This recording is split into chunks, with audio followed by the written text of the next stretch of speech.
place where good guys finish last. I'll make them wish they'd never been born. A quick draw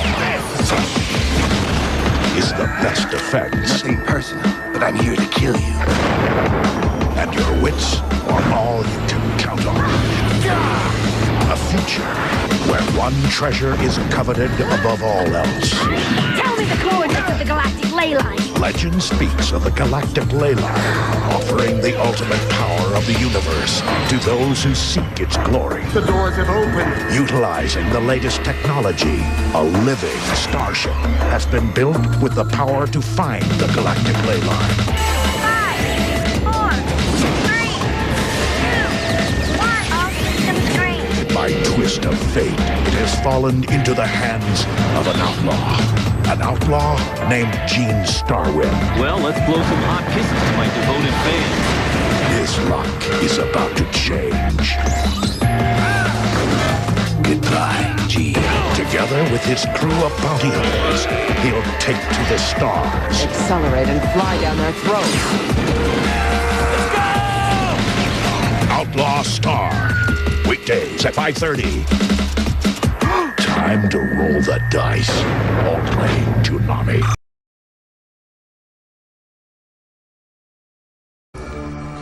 Hey, Crockett.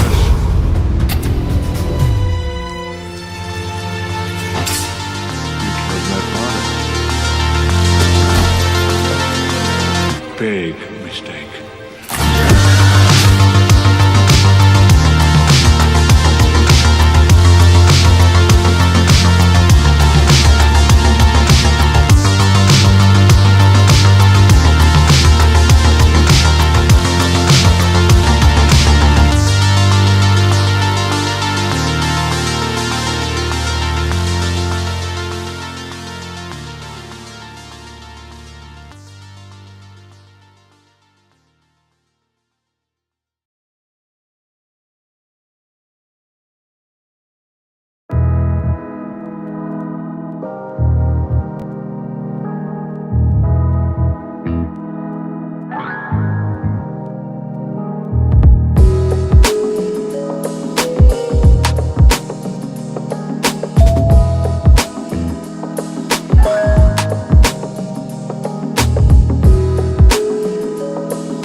Ladies and gentlemen, welcome to Strictly Art Live. It is Monday, the 28th of April, 2025. This is Strictly Art Live, number 71. I am your host, Rob Wilson.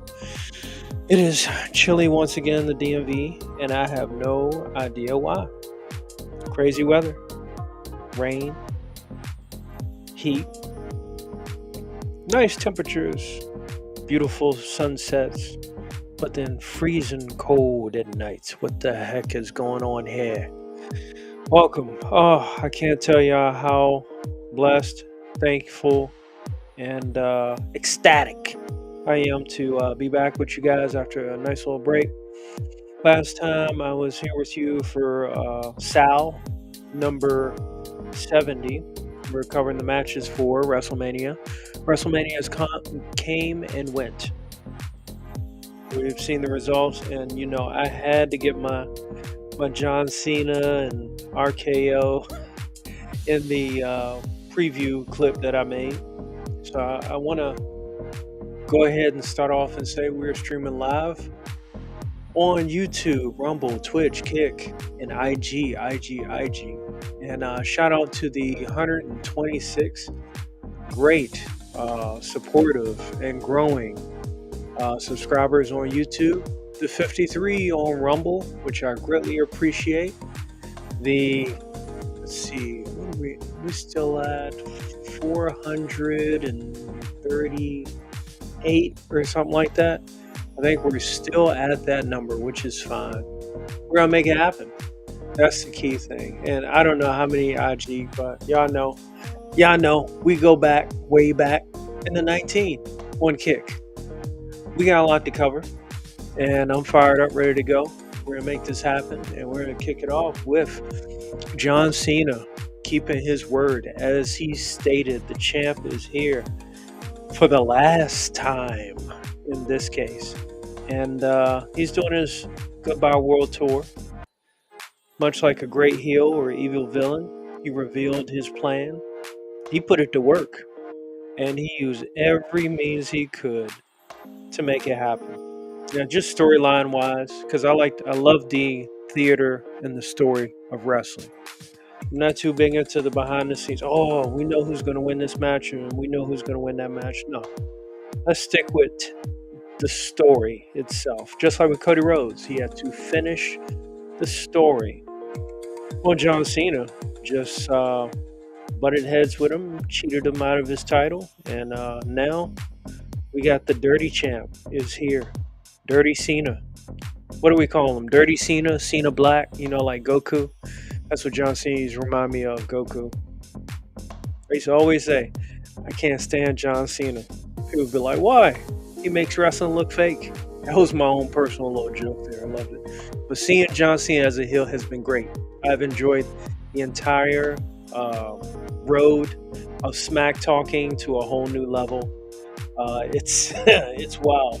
Oh, and by the way, who is this host guy that's talking about wrestling on something that's called Strictly Art Live, RWA, which is Rob Wilson Arts? That's me. I am a comic book artist. I'm working on my next comic book, but I love illustration. I love it. It brings me peace of mind. It brings me creative ideas. It rejuvenates my imagination, especially when I watch creative things like pro wrestling, or My Hero Academia Vigilantes, even Devil May Cry on Netflix, the Bondsman. So I'm here to kindle that special part of the creative mind, that inner youth, that inner child, by going over some of the things we like, some of the things we don't like, but hey, how can they be done right in a better, inspirational way? May the creative mind continue. So those are the things we're going to cover. And also, I've had the pleasure of coming up with a list that covers basically, what was the question? Is the artist dead while the art is alive? And I'm going to go over 5 reasons. This time is going to be a 2-parter. So this episode, number 71, I'm going to cover 5 reasons why the artist is dead, yet the art is alive. And then episode 72, I'm going to cover the other 5 reasons. So I've been working on some notes in my busy schedule. It's been crazy. So yeah, John Cena, the champ is here, and next thing you know, down goes Cena. You know, wrestling has been great. I've enjoyed it. I've been keeping up with, the fun stuff, especially since it's so easily accessible on YouTube. I had no idea. I thought you had to have cable and all to catch it all, but I do have Peacock. So I enjoyed WrestleMania when I got a chance to watch it, but I had to work in between it, so I only got a chance to see most of it. Nights 1 and 2, but I enjoyed it. I didn't see every match. I need to rewatch the AJ Styles and Logan Paul match because I was extremely excited for that. Some things I missed, like I said. I may share my thoughts with it later on, but time is fleeting. The summertime is here, and if I don't keep up, I'm going to miss out on, covering a lot of this stuff. But nonetheless, fear not.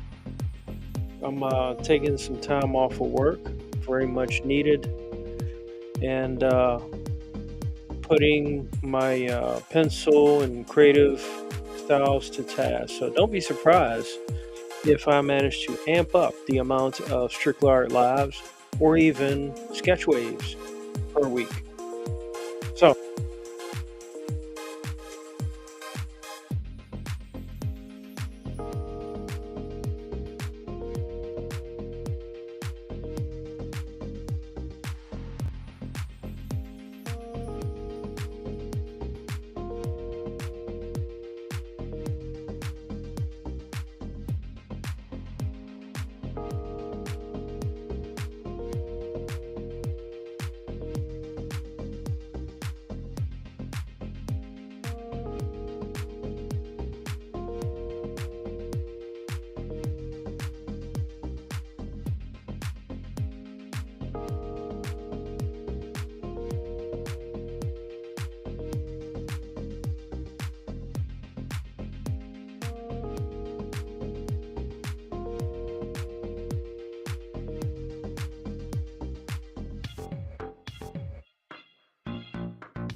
All right, we're back.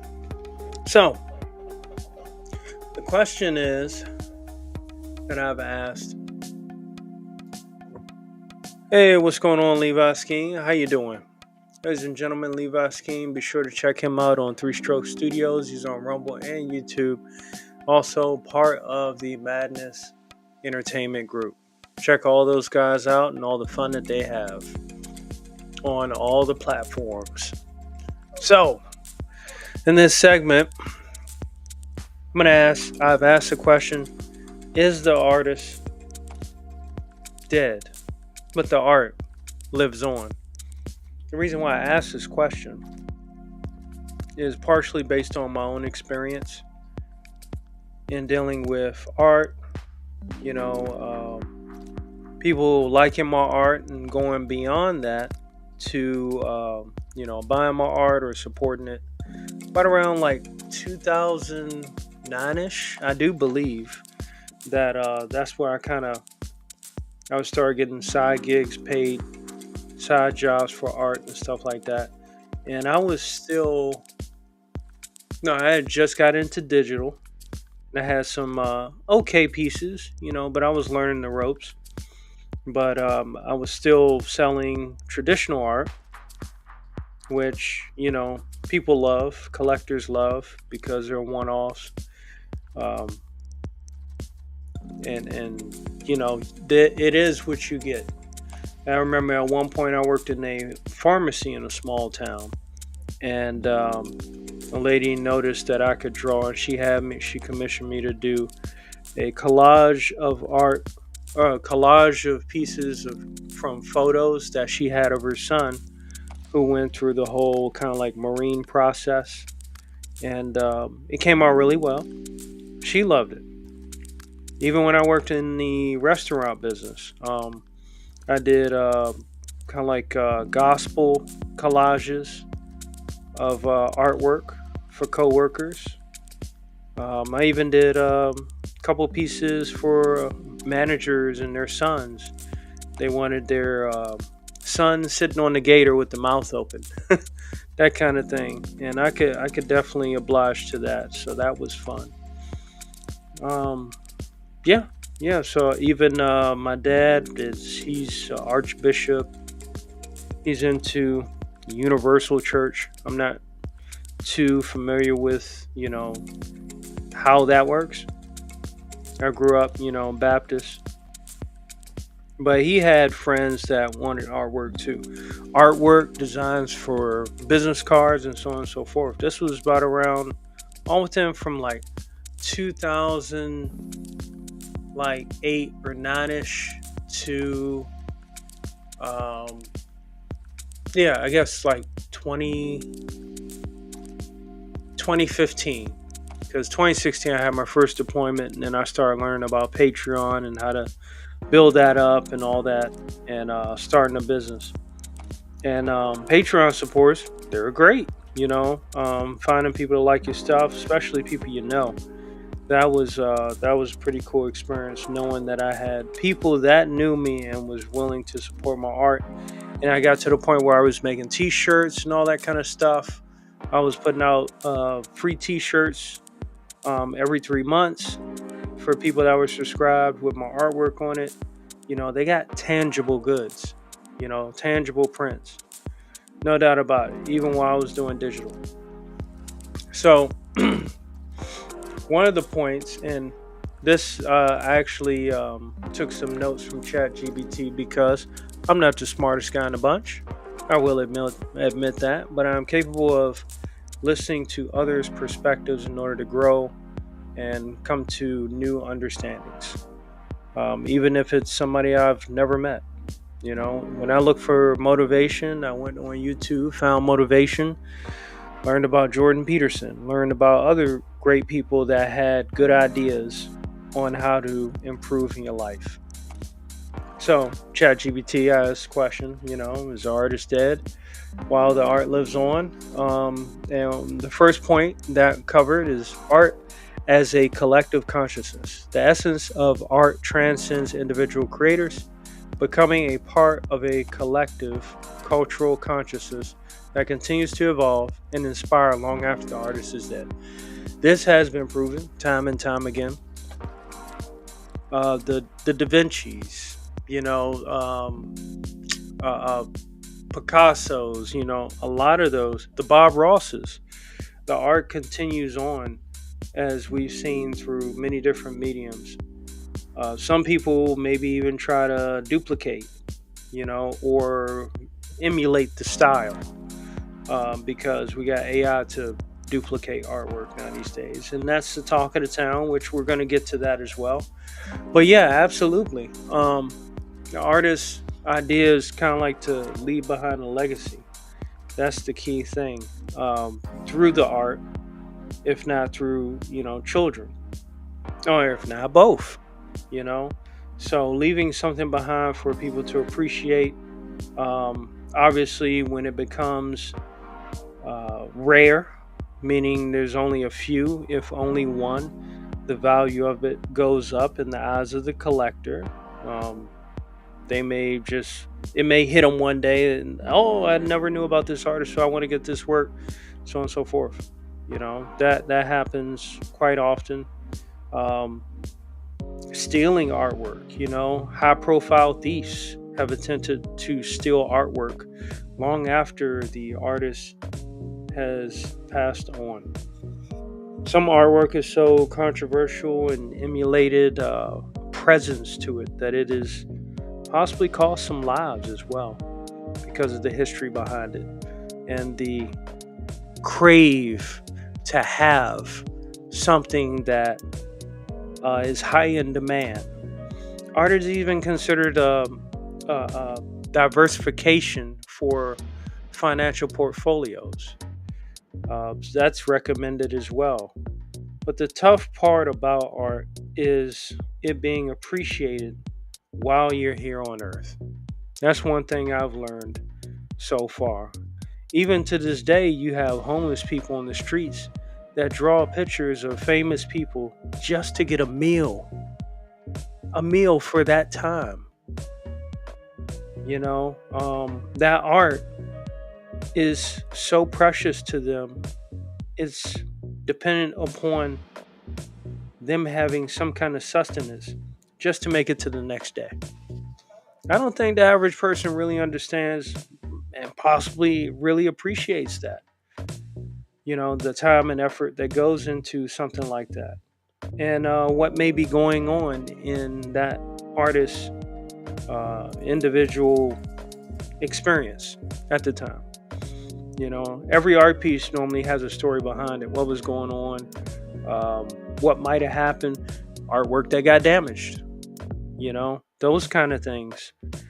It's a number of ways and reasons why art transcends the artist.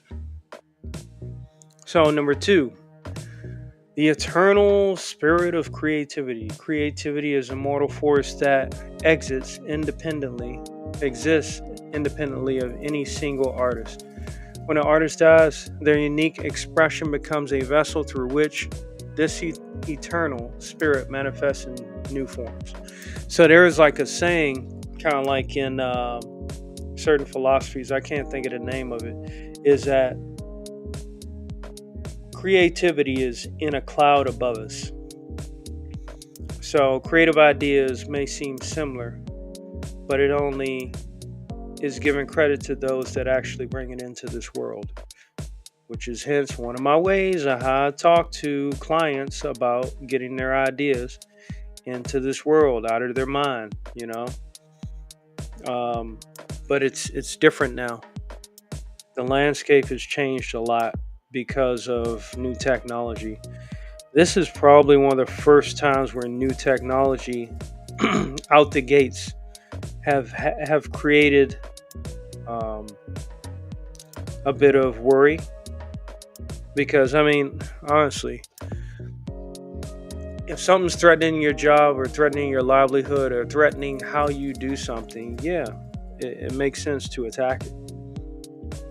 But after a while, if you spend too much time attacking something that's oncoming and not finding ways to adapt, which is why the art lives on. Not just the art of the artist, but the art of adapting and finding new ways and new skills to create new things.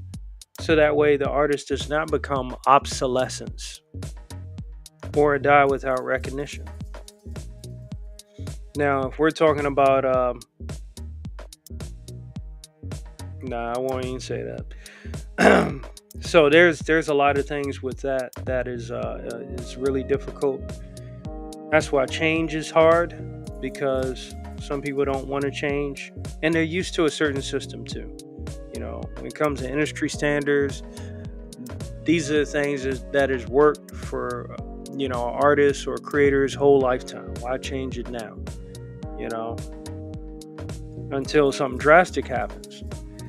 So anytime something new enters a market and people don't take it seriously, I mean, it could be a fugazi, nothing too serious. But when they don't take it to a decent level of concern, because hey, they figure, hey, I got me, I'm comfortable. There's no need for me to change or adjust. In fact, the only thing I need to do is to start discrediting other people.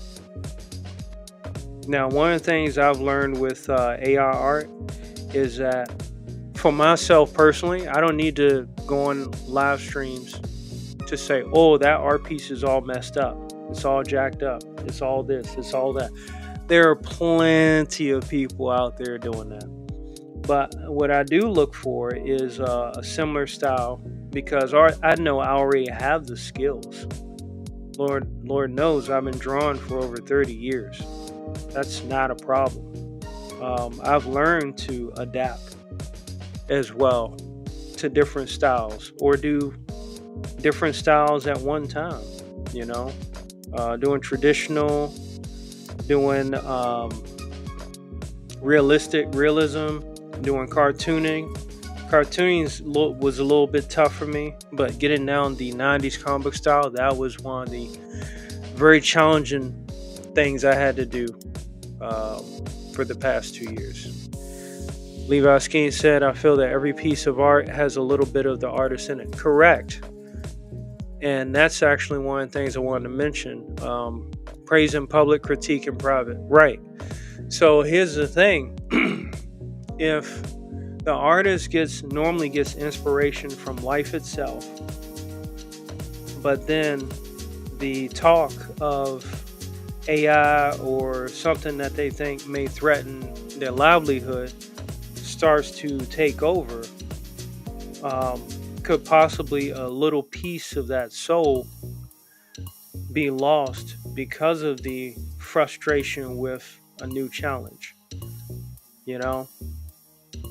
It's almost like an obsession over an enemy. After a while, one loses, the artist possibly loses its surreal significance and ability to constantly adapt, because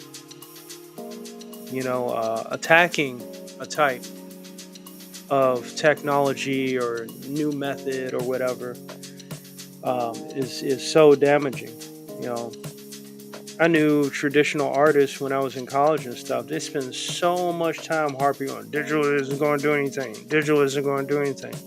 It's like, okay, I'll keep improving my skills while you keep saying that. That's fine. So it's interesting how that landscape kind of goes. All right, moving on. Number 3, the art as a timeless dialogue. The art functions as a dialogue across generations. The art's voice may be silenced physically, but their ideas and emotions resonate through their work, engaging future viewers in ongoing conversations. In theory, this works great, but when you have goofballs that go to freaking museums and they pour oil on oil paintings, that's dumb. Unfortunately, and you have goofballs that do that to do some kind of protest message of foolishness. So some artists, no one really knows who, some artists got their paintings doused with oil. What can we say? Oh, that's an isolated incident, or that's not enough of that happening for people to care as a mass. Nonetheless, that art piece mattered to somebody. It did, you know. So it's one of those things to kind of consider as the world goes into the 10th level of hell. You know, how much can the art truly get appreciated, let alone the artist? It is difficult to assess. And if the artist is appreciated, some artists maybe sell their soul in order to get that temporary fame. And at the end of the day, what cost is that? Sure, it may be appreciated. The name may ring bells for centuries to come. But at what cost? You know? Even with, you know, artists that, you know, go into a state of consciousness with maybe drugs, you know, or something. Sure, it will enhance their art. Absolutely. It will enhance their art. But at a cost. It happens, unfortunately. Every artist needs to just consider, hey, is it worth it? You know? While one person may use LSD, I prefer kava leaf. That way I can sleep peacefully and still have amazing dreams. Legally.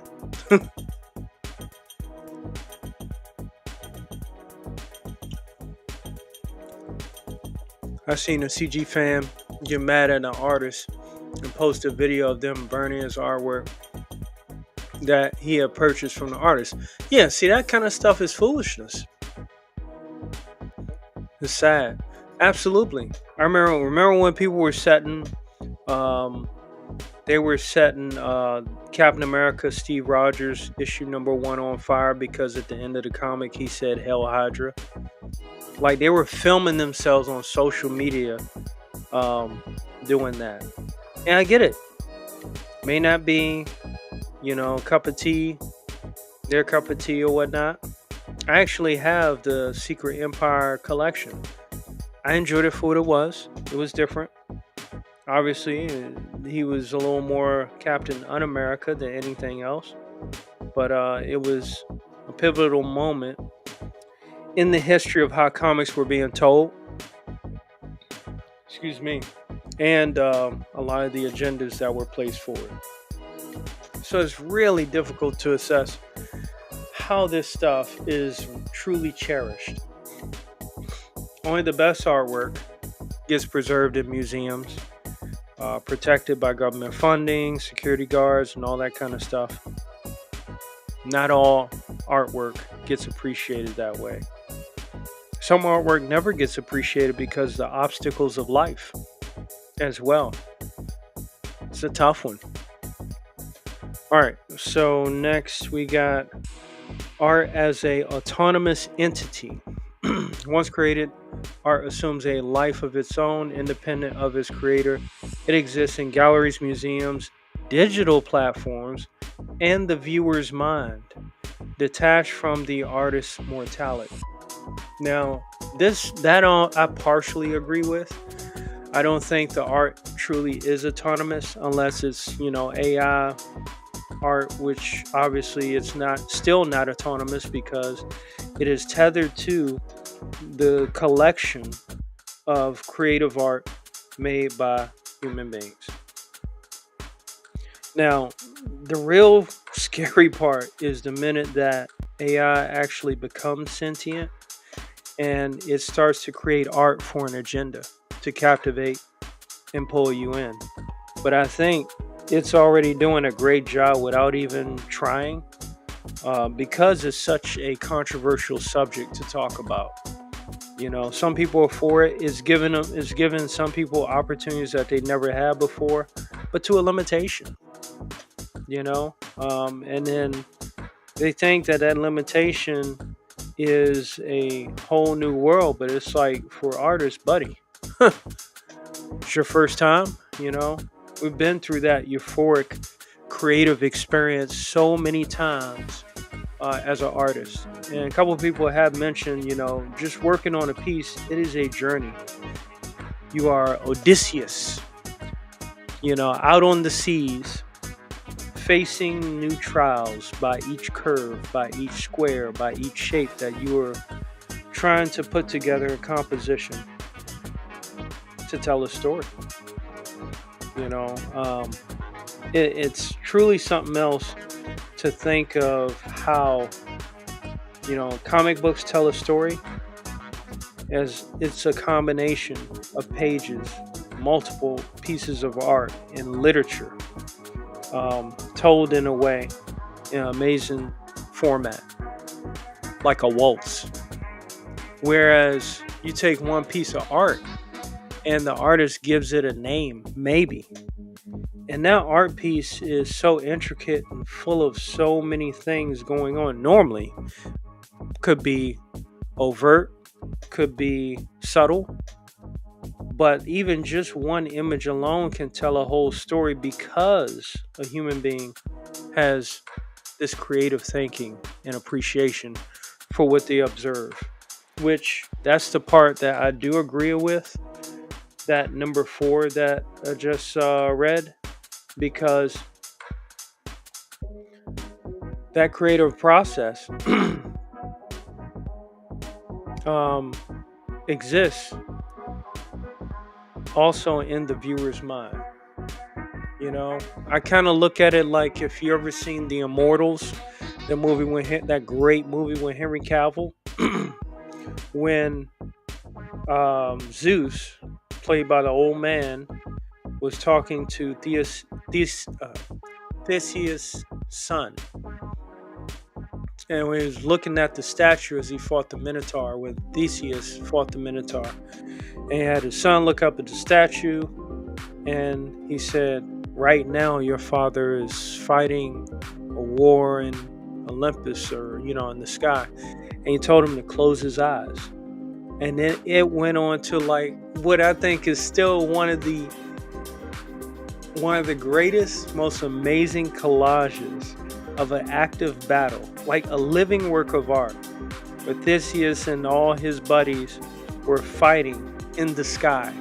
Absolutely amazing. But to a viewer with one single piece of art, that may be what they imagine. That's what makes an art piece absolutely special. And me personally, if it takes forever for me to draw one whole comic book, that's okay. I love illustration even more.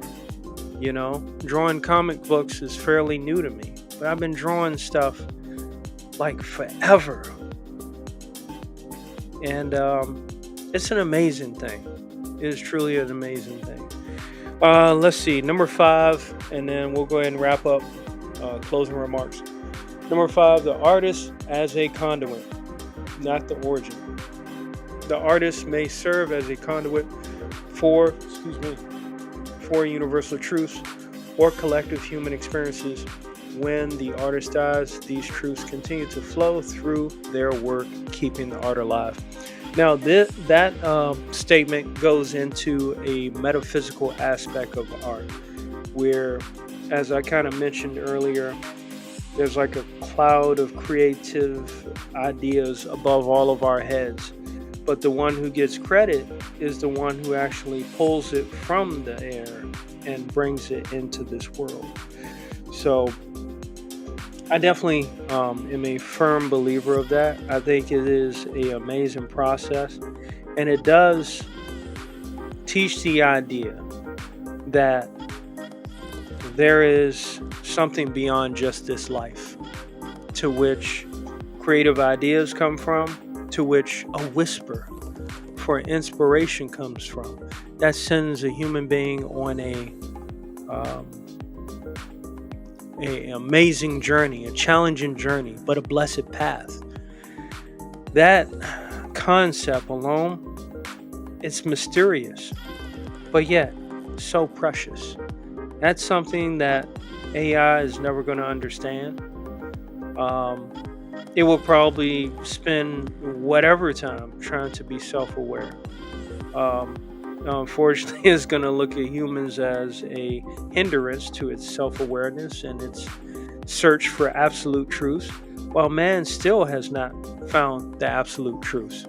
But yet art can give us just a portion of that absolute truth.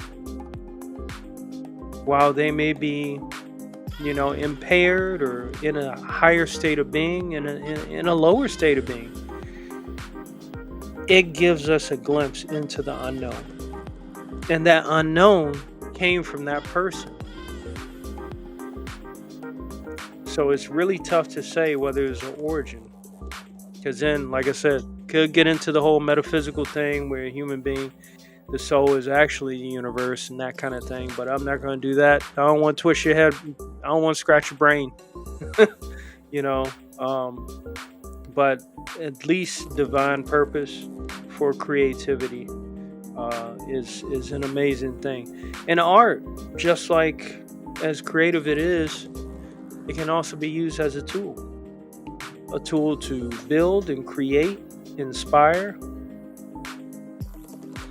and give dire warnings,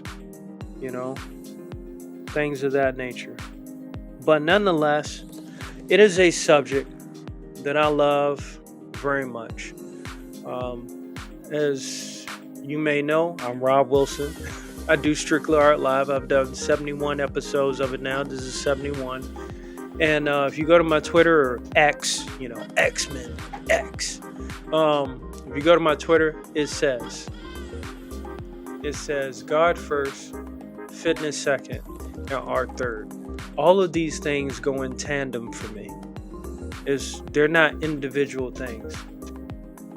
My belief in God gives me the understanding that if I treat the temple that He's given me well, I have time to be inspired to create amazing things in art. The dopamine thing is amazing. And I love it. I wouldn't trade it for the world. Levi said, have you ever listened to Cliff High? No, I can't say I have. I'm not sure who that is. I've been wanting to take a look and see who Cliff High is. Sounds familiar to a degree. Let's see. Who is Cliff High? Let's see, his name spelled exactly that? Yeah.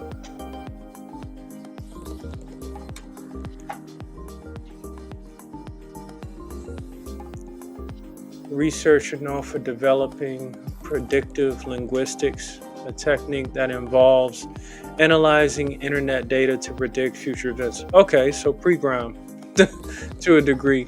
I'm sure it's been mentioned many times before. Let's see, when did he pop up?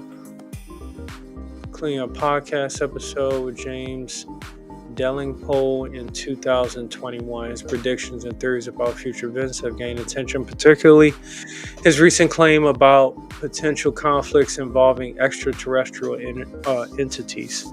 Oh, that's going to be fun, No, I've never listened to his stuff before. I'd be interested to check it out and see his take on it.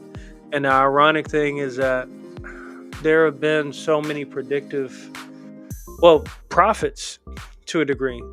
People that have predicted events, people, whether in a non-fiction statement of literature or a fictionary statement of literature. For those who are familiar, Elon Musk, whether you love him or hate him, who loves Mars, Wernher von Braun, the rocket scientist from the results after World War II. He wrote fictions on a guy who was the king of Mars named Elon. That was what, 50s, 60s, somewhere around there. So it's truly amazing what visions people get, or maybe undergo rituals, tribal. People talk about ayahuasca and stuff like that.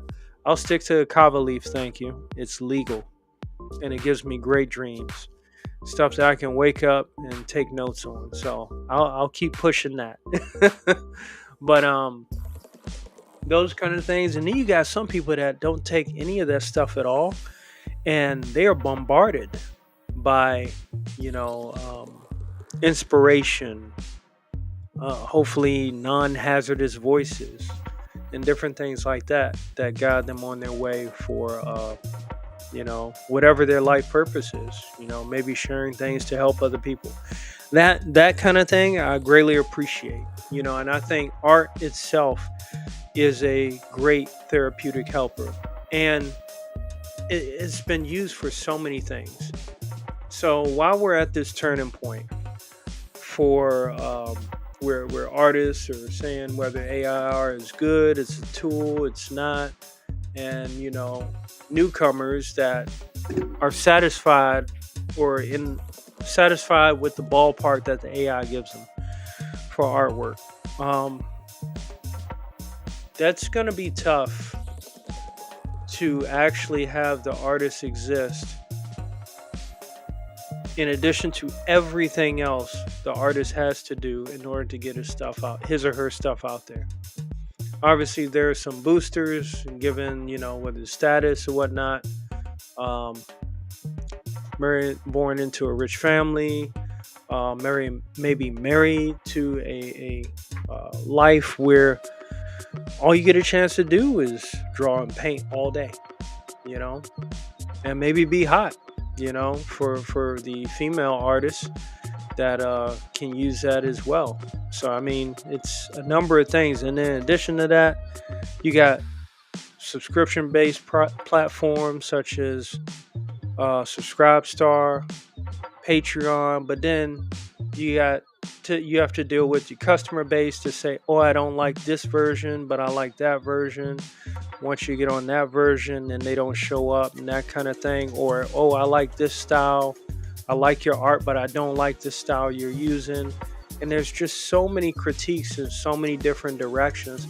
If a child was a young prodigy, great artist, and just got bombarded by the number of things that was imposed upon that child's pure innocence and art as they created, drive the child nuts. That's why the internet is crazy. It's become an overwhelming bombardment of ideas, especially for those that have been born with the internet. Thankfully, I wasn't born with the internet. We had was it 286, 386 computer with CD-ROMs, and before that, large TVs that require multiple people to carry. I'm thankful for that era because it taught a bit of discipline where, hey, I can take everyone's feedback with a grain of salt.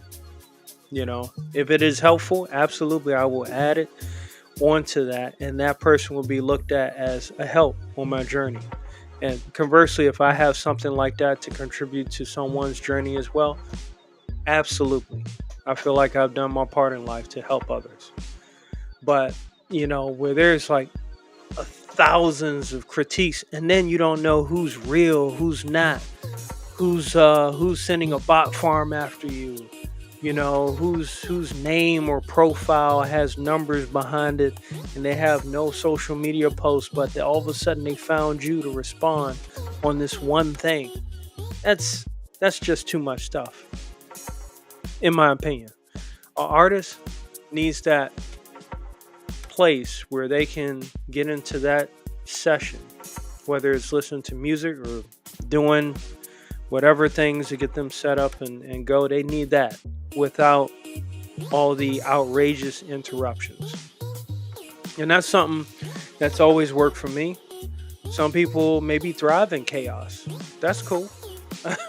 I already work in chaos. I want to do my art in peace.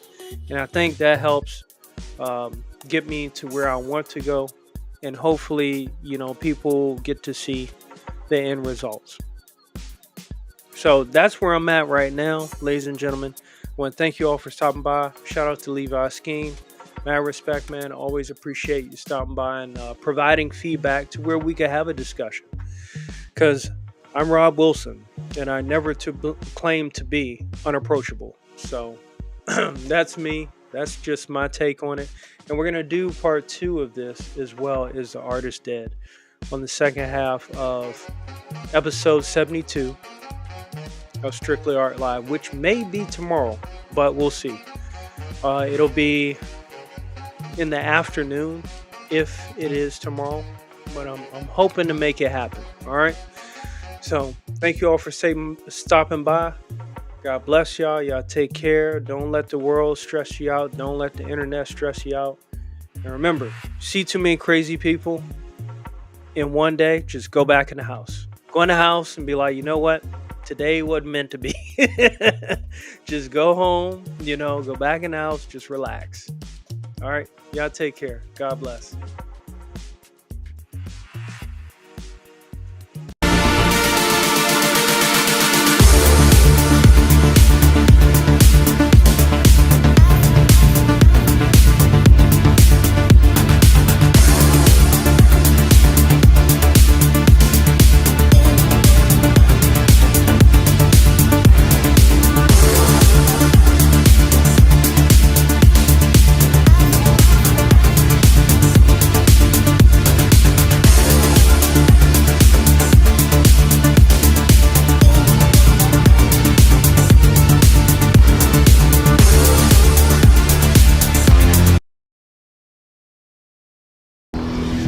Some motherfuckers are always trying to ice skate uphill.